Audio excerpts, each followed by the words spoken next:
खुश आमदीद। मनुख मुढ़ कदीम तो ही तस्वीरां नाल जुड़िया रहा। लगभग 30,000 साल पहलां गुफावां विच बणीਆਂ तस्वीरां इस गल की गवाही भरदियां ने। मनुख तस्वीरां क्यों बनाउंदा रहा? असीं इस रहस्य नूं तां नहीं जाणदे, पर असीं खुशकिस्मत हाँ कि इन्हां तस्वीरां राहीं साडे पुरखियां ने अपने जीवन दीयां कल्पनावां साडे नाल सांझियां कीतियां ने। शायद इन्हां तस्वीरां ने ही मनुख नूं गल्लां करना सिखाया होवे। शायद इन्हां तस्वीरां विचले आकार ही अखर बने होण ते साडे पुरखियां दीयां कल्पनावां नूं उड़ान मिली जदों कैमरे दा जन्म होया। अज असीं कैमरे की गल करांगे क्योंकि अज है विश्व फोटोग्राफी दिवस, जो हर साल 19 अगस्त नूं मनाया जाता है। और इस विशेष प्रोग्राम दे विच मैं तुहाडा स्वागत करदा हाँ। मैं हाँ संजीव ते मेरे नाल ने एक प्रसिद्ध फोटोग्राफर श्री करमवीर संधू, जो इस वक्त स्टूडियोज़ दे विच उपस्थित ने। बहुत बहुत स्वागत करते हैं तुहाडा शो दे विच। Thank you ji. असी इतिहास की गल कर रहे हैं करमवीर जी, क्योंकि ਜਦੋਂ तक इतिहास बारे नहीं जाणांगे कैमरे दे, उदों तक गल पूरी तरह नाल स्पष्ट नहीं होएगी कि सन 1839 दे विच जदों पेटेंट किया गया है इस कैमरे नूं, जो कि दो फ्रेंच विद्वानां ने, लुइस डेगेरियो ते दूसरे सी जोसेफ निकोफर, दोनों ने इस कैमरे नूं जन्म दिता, बनाया। तो फिर फ्रांस की गवर्नमेंट ने इसनूं पेटेंट किया 1839 दे विच, अज ही दे दिन यानी कि 19 अगस्त नूं, और पूरी मानवता नूं कहा कि फ्री ऑफ कॉस्ट, मुफ्त विच तुसीं इसनूं इस्तेमाल करो, पर मानवता वास्ते। इसका पूरा इतिहास की है, साडे दर्शक जानना चाहणगे तुहाडे कोलों। इतिहास की गल करिए तो बहुत पिछे तक जाना पएगा, जदों फ्रांस दे विच हाले फोटोग्राफी की खोज भी नहीं हुई सीगी जी। तो आपां जाइए तो सारे नालों पहलों मनुख नूं पता लग्या है कि कोई भी आकृति, चाहे वो लैंडस्केप है चाहे वो मनुख है, ਉਹਦੀ ਆਪਾਂ आकृति बना सकते हैं। तो जिहड़ी पहली आकृति बनाई गई सीगी वो एक बंद रूम दे विच सीगी, ਉਹਦੇ विच पिन होल सीगा, और जिहड़ी ऑपोजिट साइड दे उत्ते दीवार सी ਉਹਦੇ विच एक इनवर्टेड मतलब कि पुठी इमेज बनी सीगी। ओके। ਜਿਹਨੂੰ देख के कि मनुख बहुत एक्साइट होया सी, और उदों बाद उसे कमरे ने एक कैमरे का रूप लिया जी। तो बहुत इंटरस्टिंग हैगी है कि ये जिहड़ा शब्द हैगा आ एक लैटिन शब्द आ कैमरा, कैमरा जी, जिहड़ा कि अंग्रेजी दे विच कैमरा उन्होंने इन बिन उन्होंने लिया। पर बहुत इंटरस्टिंग गल ये हैगी है कि जे आपां पंजाबी दे विच इहनूं देखीए जी ते उस चार दीवारी नूं असीं भी कमरा कहने आ कमरा। तो इहदा मतलब हैगा आ कि अज इन्ने 100 साल दे बाद तरक्की करन तो बाद असीं वो निक्के निक्के कमरे अपनी जेब च पा के फिर रहे हैं ते ਉਹਦੇ ਨਾਲ ਆਪਾਂ फोटोग्राफी कर रहे हैं।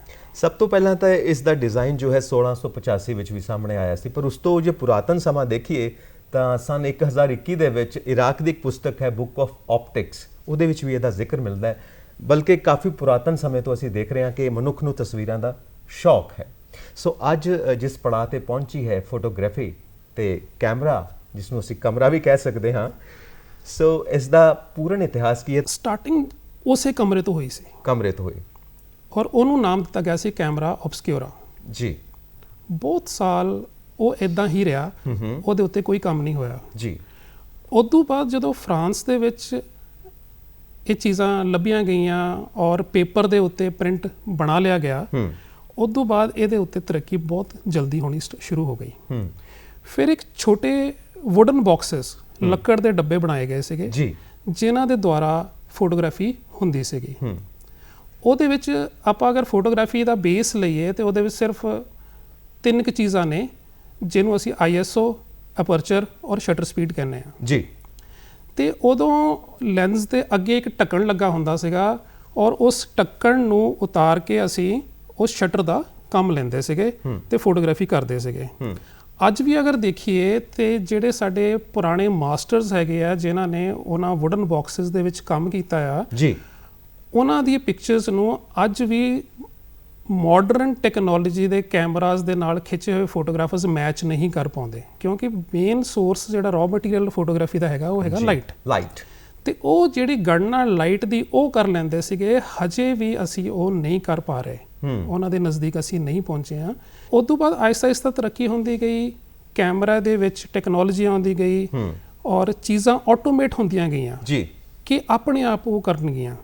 ਪਹਿਲੋਂ ਲੈਂਸ ਦਾ ਅਸੀਂ ਫੋਕਸ ਵੀ ਖੁਦ ਕਰਦੇ ਸੀਗੇ, ਰੀਲ ਨੂੰ ਅੱਗੇ ਵੀ ਅਸੀਂ ਖੁਦ ਫਾਰਵਰਡ ਕਰਦੇ ਸੀਗੇ। ਬਿਲਕੁਲ। ਤੇ ਇਹ ਸਾਰੀਆਂ ਚੀਜ਼ਾਂ ਕੈਮਰਾ ਖੁਦ ਮਸ਼ੀਨ ਦੇ ਤੌਰ ਤੇ ਉੱਭਰ ਕੇ ਸਾਹਮਣੇ ਆਇਆ ਔਰ ਕੰਪਨੀਆਂ ਨੇ ਉਹਦੇ ਵਿੱਚ ਉਹ ਚੀਜ਼ਾਂ ਪਾ ਦਿੱਤੀਆਂ ਜੀ। ਆਟੋ ਫੋਕਸ ਆਇਆ ਕਿ ਲੈਂਸ ਆਪਣੇ ਆਪ ਹੀ ਜਿਸ ਚੀਜ਼ ਨੂੰ ਅਸੀਂ ਚਾਹਾਂਗੇ ਉਹਨੂੰ ਫੋਕਸ ਕਰ ਲਏਗਾ। ਰੋਲ ਵੀ ਅੱਗੇ ਆਪਣੇ ਆਪ ਫਾਰਵਰਡ ਹੁੰਦਾ ਗਿਆ। ਬਿਲਕੁਲ। ਤੇ ਉਸ ਤੋਂ ਬਾਅਦ ਫਿਰ ਆਇਆ ਲਾਈਟ ਮੀਟਰ, ਕਿ ਲਾਈਟ ਦੀ ਗਣਨਾ ਵੀ ਕੈਮਰਾ ਹੀ ਕਰ ਲਵੇ। ਬਿਲਕੁਲ। ਉਹ ਅਸੀਂ ਜ਼ਿਆਦਾ ਜ਼ਹਿਮਤ ਨਾ ਚੱਕੀਏ।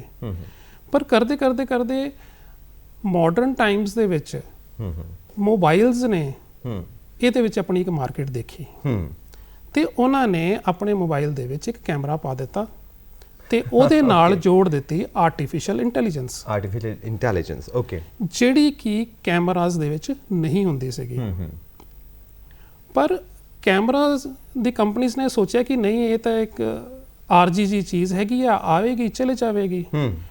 ਪਰ ਸਮੇਂ ਦੇ ਨਾਲ ਜਦੋਂ ਉਹਨਾਂ ਨੇ ਦੇਖਿਆ ਕਿ ਇਹ ਹੋਰ ਪਰਮਾਨੈਂਟ ਹੋ ਰਹੀ ਹੈ ਜੀ, ਤੇ ਉਹਨਾਂ ਨੇ ਆਪਣੇ ਕੈਮਰਾਜ਼ ਦੀ ਟੈਕਨੋਲੋਜੀ ਨੂੰ ਚੇਂਜ ਕੀਤਾ ਤੇ ਆਰਟੀਫੀਸ਼ੀਅਲ ਇੰਟੈਲੀਜੈਂਸ ਉਹਦੇ ਵਿੱਚ ਵੀ ਪਾ ਦਿੱਤੀ। ਓਕੇ।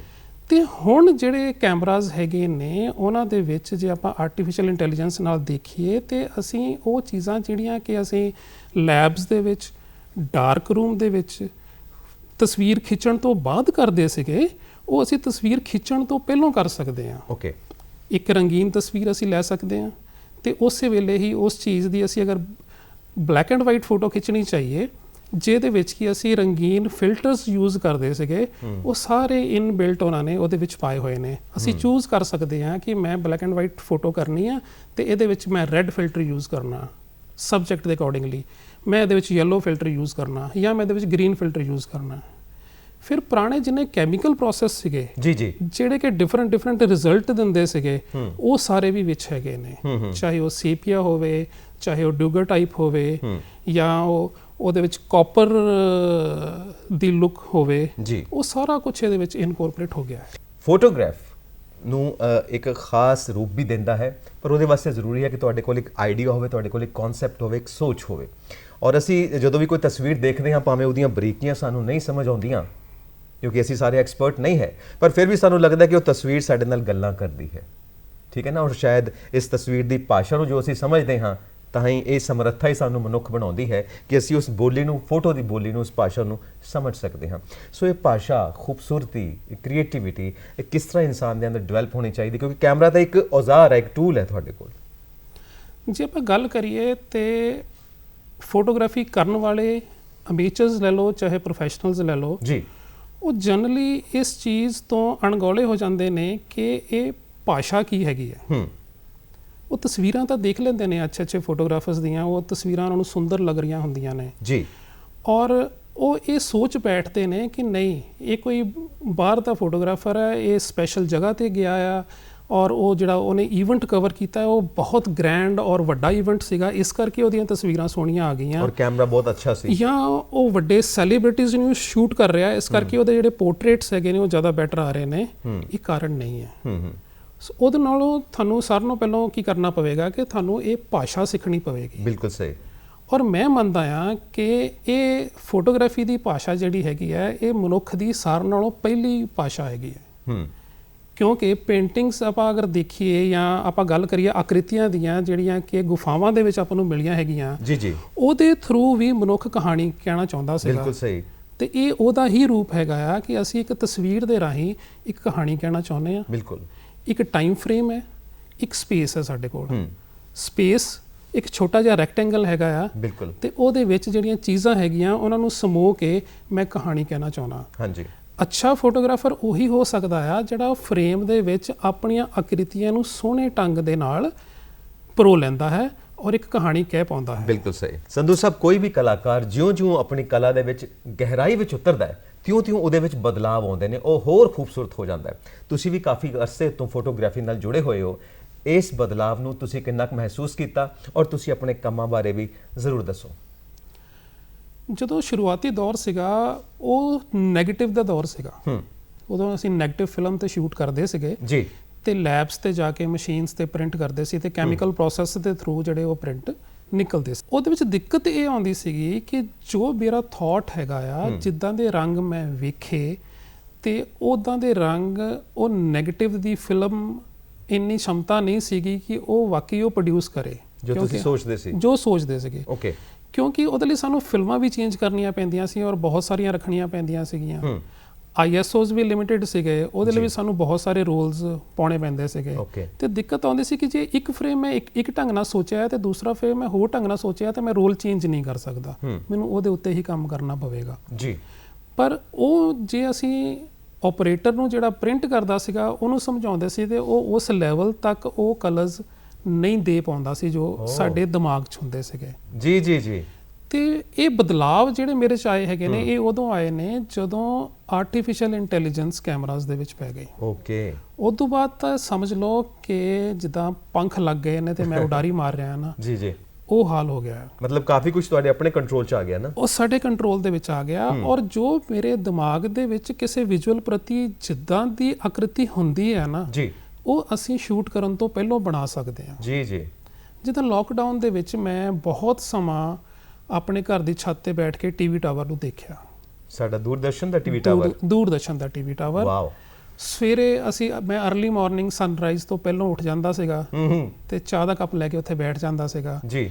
ਫਿਰ ਬੱਦਲਾਂ ਦੇ ਵਿੱਚ ਬਦਲ ਰਹੇ ਰੰਗ ਜਿਹੜੇ ਮੈਨੂੰ ਦਿਖਦੇ ਸੀਗੇ ਔਰ ਉਹ ਮੈਂ ਐਨਹਾਂਸ ਕਰਨੇ ਹੁੰਦੇ ਸੀ ਤੇ ਉਹ ਜਿਹੜਾ ਕਲਰ ਪੈਲੇਟ ਆ ਮੇਰੇ ਕੈਮਰੇ 'ਚ ਅਵੇਲੇਬਲ ਆ। ਅਗਰ ਮੈਂ ਉਹਨੂੰ ਮੈਜੈਂਟਾ ਕਰਨਾ, ਅਗਰ ਮੈਂ ਬਲੂ ਕਰਨਾ, ਅਗਰ ਮੈਂ ਉਹਦੇ ਵਿੱਚ ਪਰਪਲ ਪਾਉਣਾ ਆ ਜਾਂ ਕਈਆਂ ਦੇ ਵਿੱਚ ਮੈਂ ਐਕਸਪੈਰੀਮੈਂਟ ਰੈੱਡ ਔਰ ਯੈਲੋ ਦੇ ਨਾਲ ਵੀ ਕੀਤਾ ਔਰ ਬਹੁਤ ਮੈਨੂੰ ਮਜ਼ਾ ਆਇਆ ਉਹਦੇ ਨਾਲ ਕਰਕੇ। ਓਕੇ। ਫਿਰ ਟੈਕਨੋਲੋਜੀ ਦਾ ਫਾਇਦਾ ਇਹ ਹੋ ਗਿਆ ਹੈ ਕਿ ਹੁਣ ਜਿਹੜੀ ਫੋਕਸਿੰਗ ਹੈਗੀ ਹੈ ਉਹ ਬਹੁਤ ਜ਼ਿਆਦਾ ਫਾਸਟ ਹੋ ਗਈ ਹੈ। ਈਵਨ ਕਿ ਹੁਣ ਕੈਮਰਾ ਜਿਹੜਾ ਹੈਗਾ ਨਾ ਉਹ ਡਿਟੈਕਟ ਕਰ ਲੈਂਦਾ ਕਿ ਸਾਹਮਣੇ ਐਨੀਮਲ ਹੈ ਕਿ ਹਿਊਮਨ ਬੀਇੰਗ ਹੈ ਔਰ ਉਹਦੀ ਆਈ ਦੇ ਉੱਤੇ ਫੋਕਸ ਕਰ ਲੈਂਦਾ ਹੈ ਜੀ। ਤੇ ਮੈਂ ਉਸ ਲੋਕਡਾਊਨ ਦੇ ਵਿੱਚ ਉਡਾਰੀ ਮਾਰਦੀਆਂ ਹੋਈਆਂ ਤਿਤਲੀਆਂ ਬਹੁਤ ਸ਼ੂਟ ਕੀਤੀਆਂ। ਤੇ ਉਸ ਤੋਂ ਬਾਅਦ ਮੈਂ ਫੈਸ਼ਨ ਫੋਟੋਗ੍ਰਾਫੀ 'ਚ ਵੀ ਕਾਫੀ ਕੰਮ ਕੀਤਾ ਹੋਇਆ ਹੈ, ਜਿਹਦੇ ਵਿੱਚ ਤੁਸੀਂ ਪ੍ਰੋਡਕਟ ਨੂੰ ਐਨਹਾਂਸ ਕਰਨਾ ਹੈ, ਕਲੋਥਿੰਗ ਨੂੰ ਐਨਹਾਂਸ ਕਰਨਾ ਹੈਗਾ। ਫਿਰ ਫੂਡ ਫੋਟੋਗ੍ਰਾਫੀ ਕਰਨ ਦਾ ਤਾਂ ਮਜ਼ਾ ਹੀ ਕੁਝ ਹੋਰ ਹੈ। Food photography. ਹਾਂਜੀ ਹਾਂਜੀ।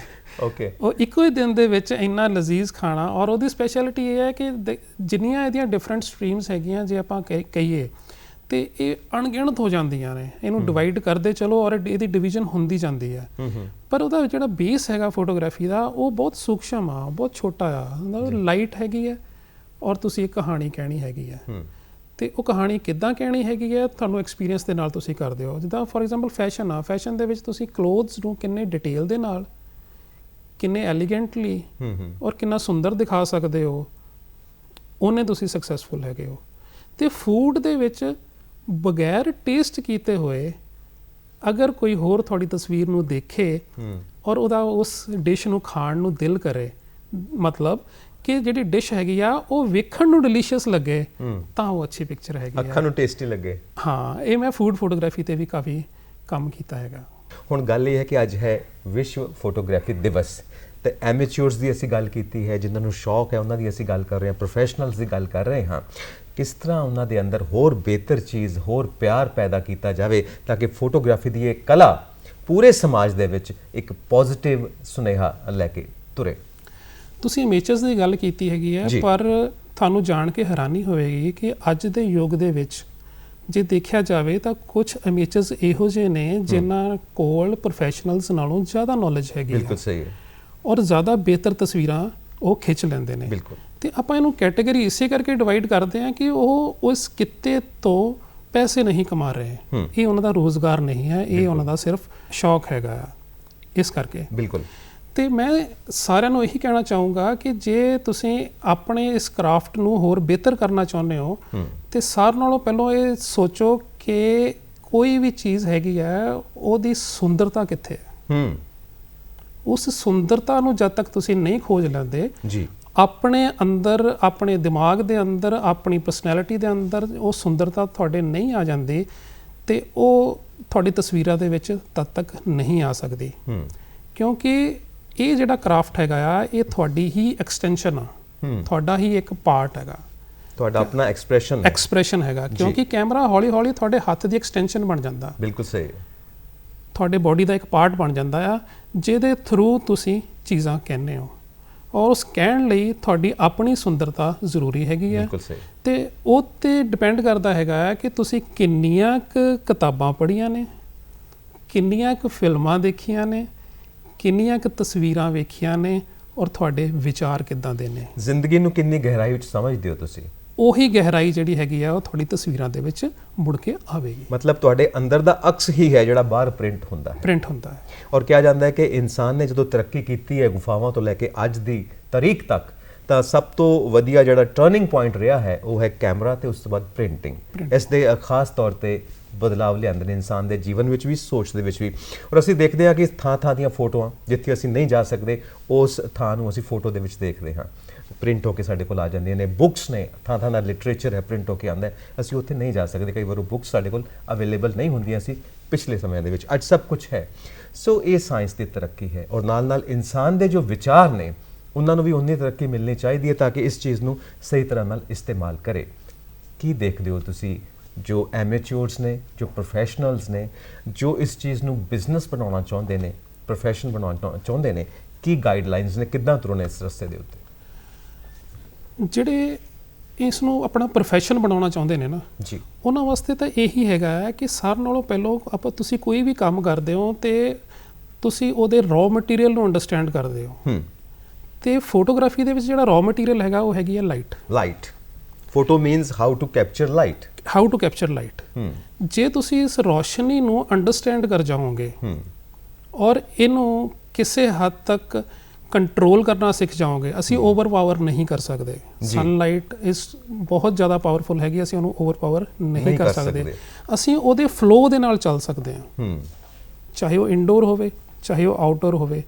ਔਰ ਜਦੋਂ ਸਾਨੂੰ ਉਸ ਲਾਈਟ ਦੀ ਅੰਡਰਸਟੈਂਡਿੰਗ ਆ ਜਾਂਦੀ ਹੈ ਤੇ ਸਾਡੇ ਜਿਹੜੇ ਪ੍ਰੋਡਿਊਸ ਜਾਂ ਜੋ ਵੀ ਅਸੀਂ ਕੰਮ ਕਰਦੇ ਹਾਂ ਉਹਦਾ ਲੈਵਲ ਬਹੁਤ ਜ਼ਿਆਦਾ ਇਨਕਰੀਜ਼ ਹੋ ਜਾਂਦਾ। ਜਿਹੜੇ ਬਹੁਤ ਅੱਛੇ ਪ੍ਰੋਫੈਸ਼ਨਲਸ ਹੈਗੇ ਆ ਔਰ ਜਿਹੜੇ ਬਿਲਕੁਲ ਮੀਡੀਓਕਰ ਕੰਮ ਕਰਦੇ ਆ, ਉਹਨਾਂ ਦਾ ਜਿਹੜਾ ਡਿਫਰੈਂਸ ਹੈਗਾ ਉਹ ਇਕਵਿਪਮੈਂਟ ਨਾ ਹੋ ਕੇ ਲਾਈਟ ਦੀ ਅੰਡਰਸਟੈਂਡਿੰਗ ਹੈਗੀ ਆ। ਮਤਲਬ ਅਸੀਂ ਰੋਸ਼ਨੀ ਨੂੰ ਕਿੰਨੀ ਗਹਿਰਾਈ ਨਾਲ ਸਮਝਦੇ ਹਾਂ। ਉਸ ਤੋਂ ਬਾਅਦ ਜਿਹੜੀ ਦੂਸਰੀ ਚੀਜ਼ ਆਉਂਦੀ ਹੈਗੀ ਆ ਪ੍ਰੋਫੈਸ਼ਨਲਸ ਵਾਸਤੇ, ਉਹ ਹੈਗੀ ਆ ਕਿ ਦਿਨ ਬ ਦਿਨ ਜਿਹੜੀ ਟੈਕਨੋਲੋਜੀ ਹੈ ਉਹ ਚੇਂਜ ਹੋ ਰਹੀ ਹੈ। ਬਿਲਕੁਲ। ਤੇ ਉਸ ਚੇਂਜ ਹੋ ਰਹੀ ਟੈਕਨੋਲੋਜੀ ਨੂੰ ਤੁਸੀਂ ਕਿੰਨਾ ਕੁ ਅੰਡਰਸਟੈਂਡ ਕਰ ਸਕਦੇ ਹੋ, ਰੋਜ਼ ਨਵੀਆਂ ਚੀਜ਼ਾਂ ਸਿੱਖ ਸਕਦੇ ਹੋ ਤੇ ਉਹਦੇ ਨਾਲ ਕਦਮ ਮਿਲਾ ਕੇ ਤੁਸੀਂ ਚੱਲ ਸਕਦੇ ਹੋ, ਤਾਂ ਹੀ ਤੁਸੀਂ ਇੱਕ ਅੱਛੇ ਪ੍ਰੋਫੈਸ਼ਨਲ ਬਣ ਪਾਓਗੇ। ਸੋ ਅੱਜ ਦਾ ਦਿਨ ਜੋ ਹੈ ਵਿਸ਼ਵ ਫੋਟੋਗ੍ਰਾਫੀ ਦਿਵਸ ਪੂਰੀ ਦੁਨੀਆ ਦੇ ਵਿੱਚ ਲੋਕ ਮਨਾ ਰਹੇ ਨੇ। ਕਿਸ ਤਰ੍ਹਾਂ ਨਾਲ ਮਨਾਉਂਦੇ ਨੇ, ਕੀ ਕਰਦੇ ਨੇ? ਕੁਛ ਤਾਂ ਐਜ਼ ਏ ਫੰਕਸ਼ਨ ਲੈ ਲੈਂਦੇ ਨੇ, ਕੇਕ ਕੱਟਦੇ ਨੇ ਤੇ ਪਾਰਟੀ ਕਰ ਲੈਂਦੇ ਓਕੇ। ਪਰ ਜਿਹੜੇ ਇਸ ਕਿੱਤੇ ਦੇ ਵਿੱਚ ਹੋਰ ਗਹਿਰੇ ਨੇ, ਉਹ ਕੁਝ ਦਿਨ ਪਹਿਲਾਂ ਹੀ ਇਹਦੇ ਬਾਰੇ ਆਰਗੇਨਾਈਜ਼ ਕਰਨਾ ਸਟਾਰਟ ਕਰ ਦਿੰਦੇ ਨੇ। ਕੁਝ ਸੰਸਥਾਵਾਂ ਇਹੋ ਜਿਹੀਆਂ ਹੋ ਜਾਂਦੀਆਂ ਨੇ ਕਿ ਜਿਹੜੀਆਂ ਕਿ ਆਪਣੇ ਨਾਲ ਜਿੰਨੇ ਵੀ ਫੋਟੋਗ੍ਰਾਫਰਸ ਜੁੜੇ ਹੁੰਦੇ ਨੇ ਜੀ, ਉਹਨਾਂ ਨੂੰ ਲੈ ਕੇ, ਉਹਨਾਂ ਦੀਆਂ ਅੱਛੀਆਂ ਤਸਵੀਰਾਂ ਲੈ ਕੇ ਉਹ ਐਗਜ਼ੀਬਿਸ਼ਨ ਅਰੇਂਜ ਕਰਦੇ ਨੇ। ਜਾਂ ਕੁਝ ਅੱਛੇ ਮੈਂਟਰਸ ਜਿਹਨਾਂ ਦੇ ਕੋਲ ਅੱਛੇ ਸਕਿੱਲਸ ਹੈਗੇ ਨੇ, ਉਹ ਸ਼ੇਅਰ ਕਰਨਾ ਚਾਹੁੰਦੇ ਨੇ ਤੇ ਉਹ ਬੈਠ ਕੇ ਉਹ ਚੀਜ਼ਾਂ ਸ਼ੇਅਰ ਕਰ ਲੈਂਦੇ ਨੇ। ਤੇ ਉਸ ਤੋਂ ਬਾਅਦ ਇੱਕ ਹੋਰ ਤਰੀਕਾ ਹੈਗਾ ਆ ਇਹ ਸ਼ੇਅਰਿੰਗ ਕਰਨ ਦਾ, ਜਿਹੜਾ ਕਿ ਅਸੀਂ ਵਰਲਡ ਫੋਟੋਗ੍ਰਾਫੀ ਡੇ ਤੇ ਸ਼ੇਅਰ ਕਰ ਸਕਦੇ ਹਾਂ। ਉਹ ਹੈਗੀਆਂ ਫੋਟੋ ਵਾਕਸ। ਅਸੀਂ ਇਕੱਠੇ ਹੋ ਸਕਦੇ ਹਾਂ।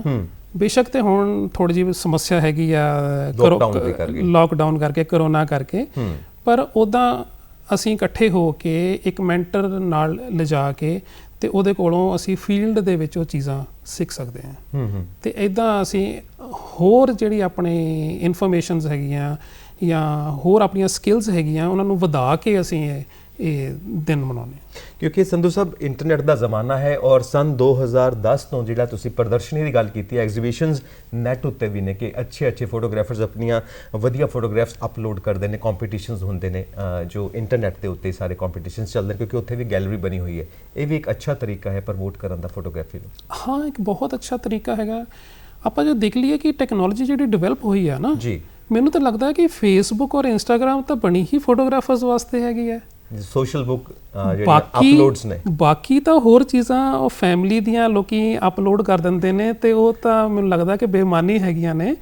ਤੇ ਇਹ ਤਾਂ ਸਿਰਫ ਫੋਟੋਗ੍ਰਾਫਰਸ ਵਾਸਤੇ ਹੀ ਹੈ ਜ਼ਿਆਦਾ, ਜਿਹੜੇ ਕ੍ਰੀਏਟ ਕਰਨਾ ਚਾਹੁੰਦੇ, ਚਾਹੇ ਉਹ ਅਮੇਚਰ ਹੋਣ ਚਾਹੇ ਉਹ ਪ੍ਰੋਫੈਸ਼ਨਲਸ ਹੋਣ, ਆਪਣਾ ਕੰਮ ਦਿਖਾਉਣ ਦਾ ਇੱਕ ਜ਼ਰੀਆ ਹੈ ਕਿ ਜਿਹੜਾ ਕਿ ਇੱਕ ਕਲਿੱਕ ਤੇ ਅਸੀਂ ਅਗਰ ਹੁਣੀ ਫੋਟੋ ਖਿੱਚੀ ਹੈ ਔਰ ਹੁਣੀ ਅਸੀਂ ਅਪਲੋਡ ਕੀਤੀ ਹੈ ਤੇ ਪਤਾ ਨਹੀਂ ਦੁਨੀਆ ਦੇ ਕਿੰਨੇ ਦੇਸ਼ਾਂ ਦੇ ਵਿੱਚ ਉਹ ਪਹੁੰਚ ਜਾਂਦੀ ਹੈ ਔਰ ਲੋਕ ਦੇਖ ਲੈਂਦੇ ਔਰ ਰਿਐਕਟ ਕਰਦੇ ਨੇ। ਕਿਸ ਤਰ੍ਹਾਂ ਦਾ ਪੋਜ਼ਿਟਿਵ ਇੰਪੈਕਟ, ਸਕਾਰਾਤਮਕ ਪ੍ਰਭਾਵ ਜੋ ਦੁਨੀਆ ਤੇ ਪੈ ਸਕਦਾ ਹੈ ਫੋਟੋਗ੍ਰਾਫੀ ਰਾਹੀਂ, ਫਿਊਚਰ ਫੋਟੋਗ੍ਰਾਫੀ ਦਾ? ਅਗਰ ਆਪਾਂ ਆਪਣੇ ਆਲੇ ਦੁਆਲੇ ਨਿਗਾਹ ਮਾਰੀਏ ਜੀ ਤੇ ਹਰ ਜਗ੍ਹਾ ਤੁਹਾਨੂੰ ਤਸਵੀਰਾਂ ਹੀ ਤਸਵੀਰਾਂ ਦਿਖਣਗੀਆਂ।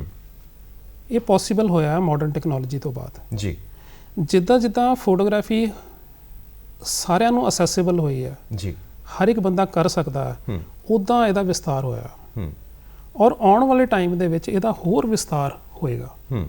ਜੀ ਜਿੱਦਾਂ ਸ਼ਬਦਾਂ ਦੇ ਨਾਲ ਕਿਤਾਬਾਂ, ਅਖਬਾਰਾਂ ਔਰ ਇਹਦਾ ਵਿਸਤਾਰ ਹੋਇਆ ਸੀਗਾ ਨਾ, ਉੱਦਾਂ ਹੀ ਪਿਕਚਰਸ ਦਾ ਵੀ ਬਹੁਤ ਜ਼ਿਆਦਾ ਵਿਸਤਾਰ ਹੋਏਗਾ। ਤੇ ਇਸ ਪਿਕਚਰਸ ਨੂੰ ਮੈਂ ਬਾਰ-ਬਾਰ ਇਹੀ ਕਹੂੰਗਾ ਕਿ ਇੰਪਰੂਵਮੈਂਟ ਕਰਨ ਵਾਸਤੇ, ਸੋਹਣੀਆਂ ਬਣਾਉਣ ਵਾਸਤੇ ਇੱਕ ਇਹਦੀ ਭਾਸ਼ਾ ਆਉਣੀ ਜ਼ਰੂਰੀ ਹੈਗੀ ਹੈ। ਤੁਹਾਨੂੰ ਚਾਹੇ ਤੁਸੀਂ ਮੋਬਾਈਲ ਦੀ ਫੋਟੋਗ੍ਰਾਫੀ ਕਰਦੇ ਹੋ, ਇਹਦੀ ਭਾਸ਼ਾ ਜ਼ਰੂਰ ਸਿੱਖੋ। ਜਿੱਦਾਂ ਅਸੀਂ ਕੋਈ ਵੀ ਸ਼ਬਦ ਫਿਰ ਵਰਡ ਬਣਾਉਂਦੇ ਆ, ਫਿਰ ਉਹਦਾ ਸੈਂਟੈਂਸ ਬਣਾਉਂਦੇ ਆ, ਫਿਰ ਪੈਰਾਗ੍ਰਾਫ ਬਣਾਉਂਦੇ ਆ, ਫਿਰ ਕਹਾਣੀ ਕਹਿੰਦੇ ਆ ਨਾ, ਤਾਂ ਇੱਦਾਂ ਹੀ ਕੈਮਰਾ ਚੱਕ ਕੇ, ਮੋਬਾਈਲ ਚੱਕ ਕੇ ਤੁਸੀਂ ਸਿੱਧੀ ਕਹਾਣੀ ਨਾ ਕਹਿਣ ਲੱਗ ਪਓ। ਉਹਦੇ ਅਲਫਾਬੈਟ ਵੀ ਸਿੱਖੋ। ਬਿਲਕੁਲ ਸਹੀ। ਕਿ ਇਮੇਜ ਹੈਗੀ ਆ, ਇਹ ਇਮੇਜ ਕੀ ਕਹਿੰਦੀ ਹੈ ਔਰ ਇਹਦੇ ਨਾਲ ਅਗਰ ਦੂਸਰੀ ਇਮੇਜ ਜਾਂ ਦੂਸਰਾ ਚੀਜ਼ ਜੋੜ ਦਿੱਤੀ ਜਾਵੇ ਤਾਂ ਫਿਰ ਇਹਦੀ ਕਹਾਣੀ ਕੀ ਬਣਦੀ ਹੈਗੀ ਹੈ। ਉਹ ਚੀਜ਼ਾਂ ਅਸੀਂ ਜੇ ਲੱਭਣੀਆਂ ਸ਼ੁਰੂ ਕਰਾਂਗੇ ਤਾਂ ਫਿਰ ਉਹ ਸਾਡੇ ਜਿਹੜੀ ਪਿਕਚਰ ਹੈਗੀ ਆ ਉਹਦੇ ਵਿੱਚ ਕਹਾਣੀਆਂ ਆਉਣੀਆਂ ਸ਼ੁਰੂ ਹੋਣਗੀਆਂ। ਅਤੇ ਲਾਈਟ ਤਾਂ ਹੈਗੀ ਆ ਜਿਹੜੀ ਕਿ ਤੁਸੀਂ ਸਟੱਡੀ ਕਰਨੀ ਹੈਗੀ ਆ। ਅਤੇ ਜੇ ਤੁਸੀਂ ਇਹ ਦੋ ਚੀਜ਼ਾਂ ਕਰ ਲਓਗੇ ਤਾਂ ਤੁਹਾਡੀ ਫੋਟੋਗ੍ਰਾਫੀ ਬਹੁਤ ਅੱਛੀ ਹੋ ਜਾਏਗੀ ਔਰ ਅਗਰ ਤੁਸੀਂ ਪ੍ਰੋਫੈਸ਼ਨਲ ਹੋਣਾ ਚਾਹੋਗੇ ਤਾਂ ਡੈਫੀਨੇਟਲੀ ਬਹੁਤ ਜ਼ਿਆਦਾ ਸਕਸੈਸਫੁਲ ਹੋਵੋਗੇ। ਫਿਰ ਤੁਹਾਡੀਆਂ ਤਸਵੀਰਾਂ ਗੱਲਾਂ ਕਰਨਗੀਆਂ ਔਰ ਅੱਜ ਇਸ ਗੱਲ ਦੀ ਲੋੜ ਵੀ ਹੈ ਕਿ ਤਸਵੀਰਾਂ ਦੇ ਅੰਦਰ ਰੰਗ, ਆਕਾਰ ਜੋ ਮੌਜੂਦ ਨੇ ਉਹ ਤੁਹਾਡੇ ਨਾਲ ਗੱਲਾਂ ਕਰਨ, ਤਾਂ ਸ਼ਾਇਦ ਜੋ ਸ਼ਾਂਤੀ ਦੀ ਖੋਜ ਅਸੀਂ ਕਰਨਾ ਚਾਹੁੰਦੇ ਹਾਂ ਉਹ ਆਪਣੇ ਅੰਦਰੋਂ ਹੀ ਅਸੀਂ ਉਸ ਸ਼ਾਂਤੀ ਨੂੰ ਲੱਭ ਲਈਏ। ਬਹੁਤ ਬਹੁਤ ਸ਼ੁਕਰੀਆ ਸੰਧੂ ਸਾਹਿਬ ਤੁਹਾਡਾ ਕਿ ਤੁਸੀਂ ਇਸ ਖਾਸ ਦਿਵਸ ਦੇ ਉੱਤੇ, ਵਿਸ਼ਵ ਫੋਟੋਗ੍ਰਾਫੀ ਦਿਵਸ ਦੇ ਉੱਤੇ ਆਪਾਂ ਸਮਾਂ ਕੱਢ ਕੇ ਸਾਡੇ ਨਾਲ ਆਪਣੇ ਵਿਚਾਰ ਸਾਂਝੇ ਕੀਤੇ ਔਰ ਦਰਸ਼ਕਾਂ ਨਾਲ ਆਪਣੇ ਵਿਚਾਰ ਸਾਂਝੇ ਕੀਤੇ। ਤੁਹਾਡਾ ਵੀ ਬਹੁਤ ਬਹੁਤ ਸ਼ੁਕਰੀਆ ਕਿ ਤੁਸੀਂ ਇਸ ਪ੍ਰੋਗਰਾਮ ਨਾਲ ਜੁੜੇ ਰਹੇ। ਸ਼ੁਕਰੀਆ। Thank you.